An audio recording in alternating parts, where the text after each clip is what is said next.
Everyone, and it has been quite a while. Welcome back to another episode of Animation Analysis. As always, I'm Sam. And good morning, everyone. My name is Immortal. People could be watching this like right before they're going to sleep or something, you know? And I don't care. Okay, then. Anyways, so today we'll be analyzing James Bond vs. John Wick. Brief thoughts for the episode. I'm actually kind of surprised they went with this episode for John Wick, because I was, like, pretty sure they were going to go with, like, Agent 47. The opponent I always heard for John Wick was, I think, the lady from Kill Bill. Oh, yeah, I've heard of that one, too, a couple of times. With that said, let's get right into it. Okay, now I know this is one of the major complaints people have, and that's Bond's model. That's not something the crew can really control, because this thing came from 2012, and this is the last time we've ever gotten a model for this version of James Bond. Like, we have not gotten any James Bond game stuff with like good models since then. Let's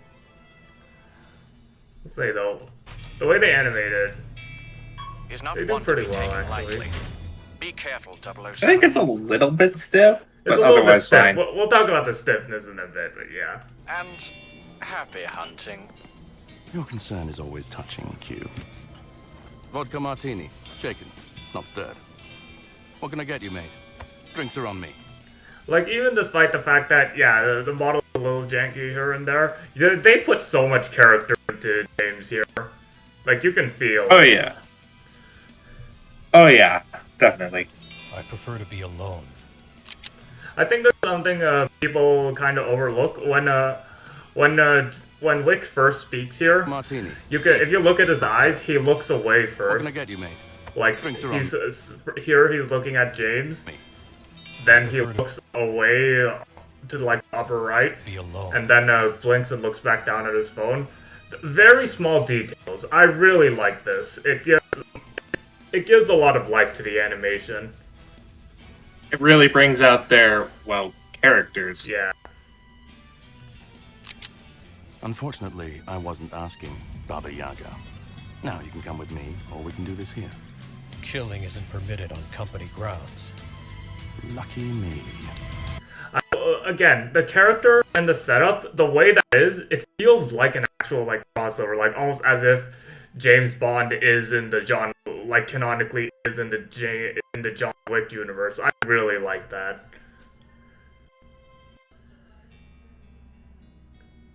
And then we get to the first real fight.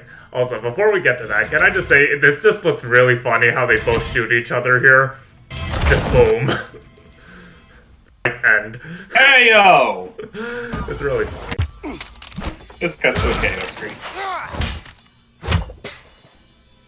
Yeah, it's a little janky here, but it's all, honestly, can I just say it's just really funny how, aside from the gunshot, first real hit Wick pulls off here is smashing a chair in James's face. Man. He shrugs it off, basically. Yeah, Bond just takes it like a champ. Like, another thing. Like, after taking it, he doesn't, like, take too long. He grabs the tray to, like, defend himself, which I really like it. Usage of environment and objects in the vicinity is really well done. And then we get to... I think this is one of my favorite parts of the fight. Seems you've got me at a disadvantage. You won't mind giving a dead man walking one last smoke? I love that. Like, you don't see... it doesn't cut straight to, like, Bond with his gun. No, he's smoking. It's like, it's a little silly, but that you'll realize why he does it later on in the animation. And continuing on the whole, like, it feels like the two universes are together, like, Wick's comment here. What does MI6 want with me? It works really well there. Like, the whole... again, the shared universe, like, bringing up the people James works with, it's really well done. It is. Your reputation precedes you. I'll be sure to keep up. No, you won't. I also really like how, again, going into the whole character thing, like, Bond is a bit more of like a talker, a little snarky, while Wick is, you know, no-nonsense kind of guy. Like, Bond is noticeably more casual. Yeah. And then, like, it's a small detail some people may have missed, but right before he does that, he blinks, gives a small wink, boom. I love that. He's just being a little cheeky here. No, you won't.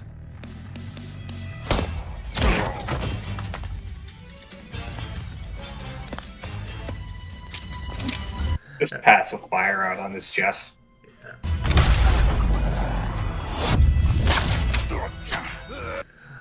I really like the whole like the bullet clash here. It's a lot more well done compared to like back when they did it for like Black Widow versus Widowmaker. I mean, with one of the obvious ones, that bullets are actually out of their casings. I think during that they didn't really clash, they just sort of shot past each other. Yeah. Oh, I just realized there's just the bartender guy in the background there. Is he T-posing? Oh my god. I don't think he's T-posing. I think that's just Oh, it's an A-pose. Yeah, it's one of the default poses for certain models when it comes to like animation programs That's like great. this. That is funny. Maybe he has his hands on the countertop, but I'm gonna imagine it's A-posing. Boy, I sure hope someone gets fired for that blunder. Oh yeah, interesting thing. Oh yeah. You can feel the weight of the suplex here. Like, that crunch, it's not ridiculously meaty because it's not like a fatal blow. You can just hear the oomph in the hit. Oh yeah. The sound design in this is actually pretty good overall. So, I like how he pulls out the laser watch, but Wick quickly reacts, not giving him a chance to pull it off. And a little spark there to show it turning off. Again, really small details that only appear for like less than a second, but really help the fight.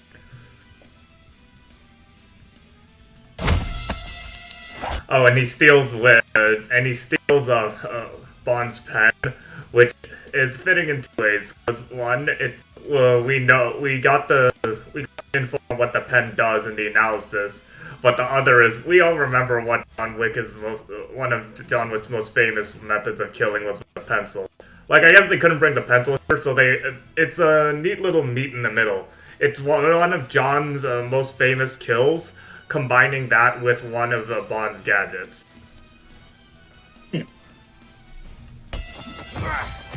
And like throughout this struggle, you can hear the clicking.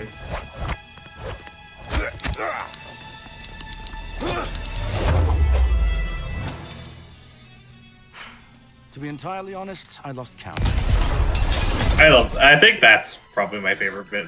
Yeah, it's just a bit of comedy to break up the action. Yeah, I like it. Yeah, it's great. And another thing is, if you pay, like he points out, I lost count. If you listen, I might be wrong, but from what I heard, there were around 10 clicks, which is the correct amount. Because the pen works, with 3 clicks, it arms itself to explode, and click it 4 more times, it'll disarm. So 3 clicks, armed, 4 clicks, disarmed, 3 more clicks, armed, boom.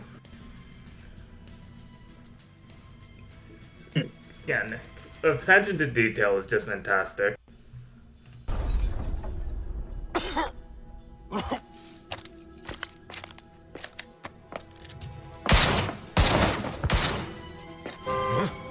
And then bringing in the car. Are they fighting in the Twilight Zone? Are they fighting where? Are they fighting in the Twilight Zone because it was just nothing but a starry sky with time there? I think that was just to imitate the feeling of night, or maybe it's like, I don't know, city, but yeah.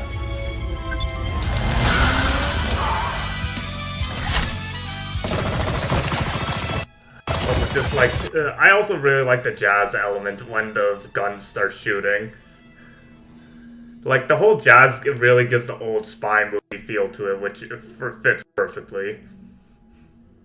And Wick, not being stupid, aims for the controller, which There's a really funny, like Easter egg here. It's hard to read because it's upside down and it's only on for a little bit, but it says "Control compromised, entering deja vu mode," and man.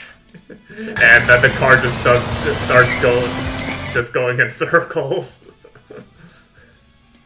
I never thought they'd I never thought they'd sneak an Initial D reference into James Bond versus John Wick, but here we are.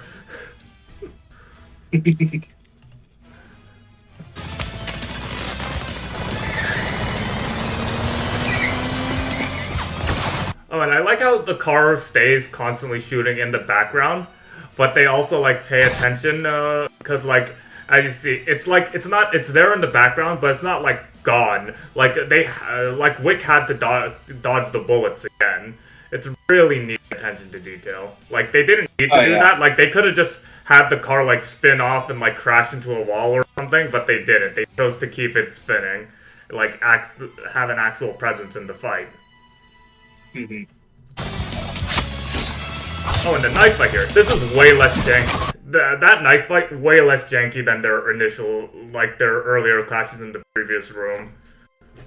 Oh yeah, honestly, it's like I wouldn't say it's like night and day, but it's like there's like a noticeable. I don't know. Yeah, there's like a noticeable like more improvement for the choreography here, and like continuing on with like how the car's still in the background. Like Bond takes the time to dodge the bullets, and the Wick takes cover behind the pillar. It's not gone. It's still there. It's just sort of a constant threat now that they have to deal with.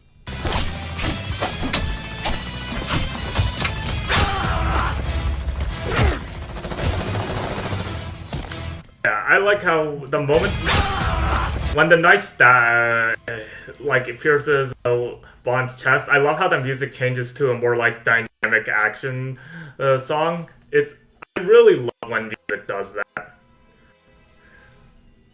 I didn't even notice.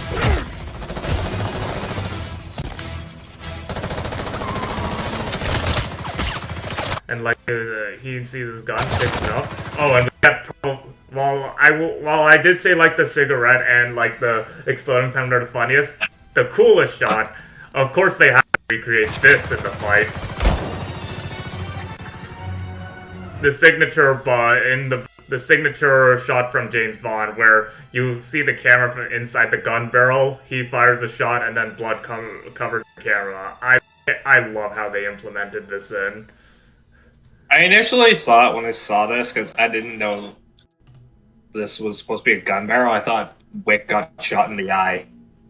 I guess that makes sense. Like, it still doesn't... yeah, I can understand why you'd think that. I mean, realistically, it doesn't make sense why the gun barrel's bleeding or something. It's just something that happened in, like, the James Bond movies that they just decide to keep in.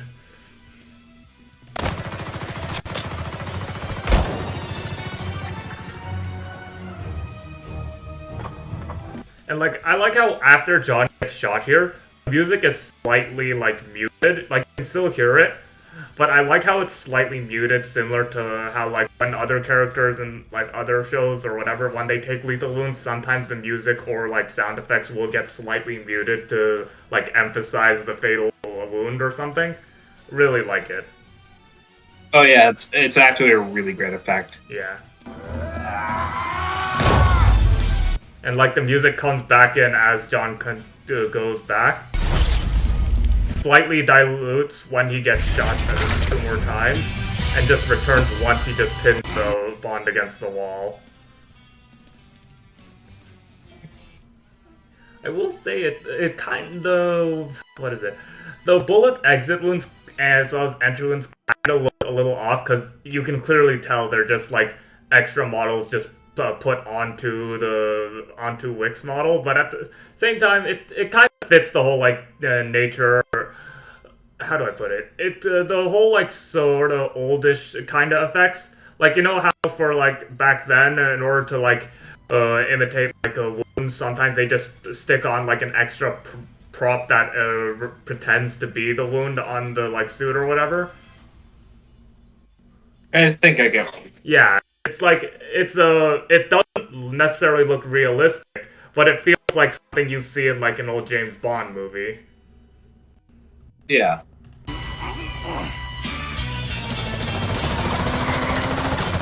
And then like I really like the creativity here. Like you see all Wick's trying to get the hand. Like Bond looks up, sees the chandelier, and the camera pans back down to the car. And if you notice, Bond's model, he's looking to forward. Like he's not looking directly at Wick. He's looking past his shoulder. And then What comes around goes around, as they say.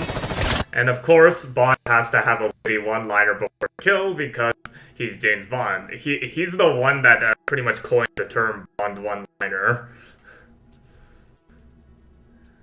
Then What comes around goes around, as they say.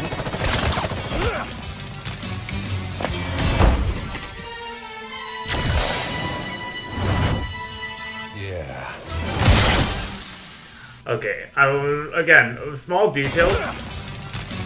Like if you listen, like the car stops shooting bullets because of the fact that, I mean, it makes sense. It's been firing bullets the entire time. It eventually ran out, yeah? I'm more confused as to why it just suddenly stopped. This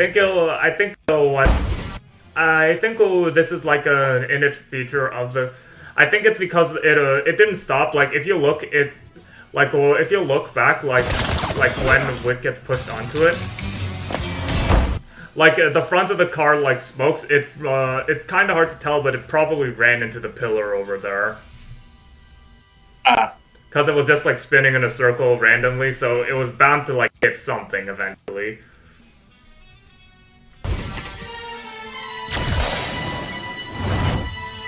Yeah. I also like how Wick doesn't like do the whole freak out. He knows he's about to die. He just accepts it's coming with like with yeah being like one of his most common used lines throughout his movies. Really nice touch. I should probably watch the John Wick movies. Yeah. And then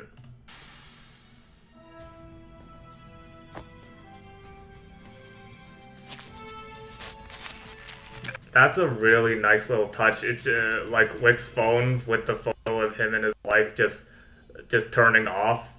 Man. That iPhone 6, it has a headphone jack. Look at that. Could be a Samsung, actually.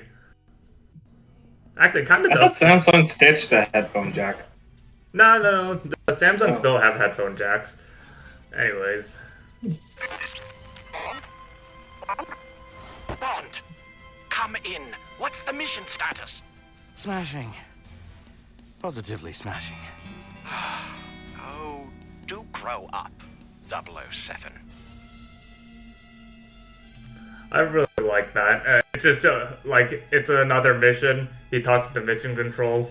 It's really funny that way. As for where we would, what shot are we gonna leave it at? I'm not sure.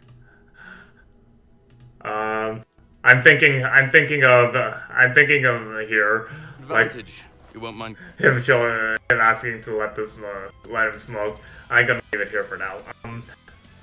Okay, so thoughts on the episode, the animation. I thought it was pretty good. Yeah, it starts off a little bit janky, but it definitely kicks in, and like I don't really have any like major complaints about this. Like I honestly really like it a lot.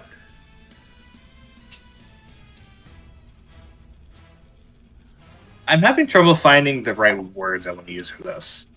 Like, it's definitely a good fight, though there's some things holding it back for me, I guess. Nah, I can understand that. I think the main issues is like the initial jank at the beginning, as well as Bond's model being slightly outdated. Those are like the main strikes against it. Aside from that, I think it's just like a really well done animation, and I'm willing to say that this season has just continued the streak of really good episodes. We've gotten 3 3D fights in a row. I mean, I mean, you can count that. I don't know if you can necessarily count that because, like, Predator versus Boba Fett was the first half ender, this was the first season opener, and in between was a bonus episode, like, done by someone separate from the main animation team. I mean, it's still technically three days in a row, but still. Yeah. Yeah, with that said, though, final score for this episode? I'd have to say probably a 7 out of 10. Yeah, 7 out of 10 is pretty fitting for it. Yeah, it's really good. Like, don't get us wrong, this is a really fun and good episode, but there are just some issues here and there in the animation, like the jank at the beginning as well as, like, Bond's model. And maybe they could have done, like, a little bit more, like, I don't know, like, give more time to shine for, like, some of Wick's weapons, since he only really used his gun and a knife. Like, he used a chair at the beginning, too, but still. I think, like, another opportunity is, like, I brought up the episode earlier for, like, Black Widow versus Widowmaker. Like, that episode does a really good job at, like, utilizing the whole environment as, like, feel of, like, a sniper duel. I feel like this episode could have, like, done a lot more with, like, the stealth element, because, like, the whole spy nature of the fight. Or, like... Yeah, I can see where you're coming from.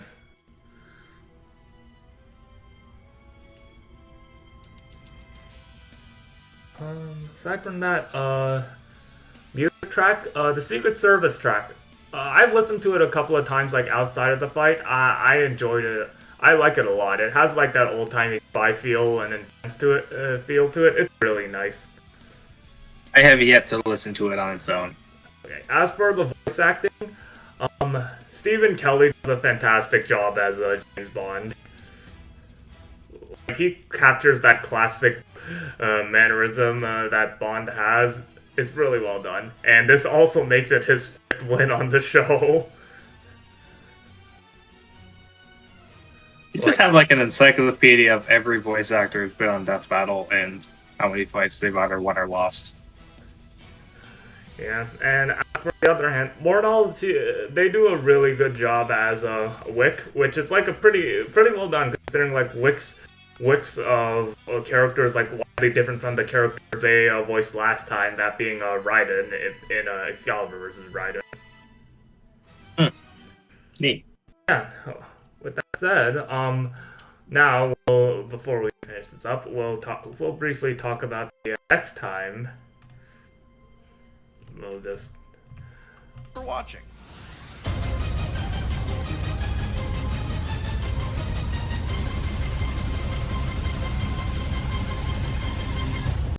Black Adam vs. Apocalypse. I mean, I think a lot of people pretty much called it. Well, yeah, but that's mainly because the fucking track. Oh yeah, yeah. Apparently, the track for this actually leaked before James Bond vs. John Wick came out, and I actually downloaded the track. Like, I already had the extension ready to go. This is like probably the earliest we've ever gotten a track leak, now that I think about it. Oh yeah. And yeah. Honestly, at the very least, yeah. It's not a case where the track itself spoils the outcome. I mean, some people argue it does spoil the outcome, but anyways, But I don't. I mean, this is another Marvel vs. DC episode. Aside from that, I guess it could be interesting, because, like, I really hope they do more with Black Adam than they did with Shazam all the way back during Captain Marvel vs. Shazam. And Apocalypse has a ton of powers. It'll be neat to see him in action. Also, yeah, I get where you're coming from. Also, they for the thumbnail, they better use Dwayne Johnson in the thumbnail. They probably are.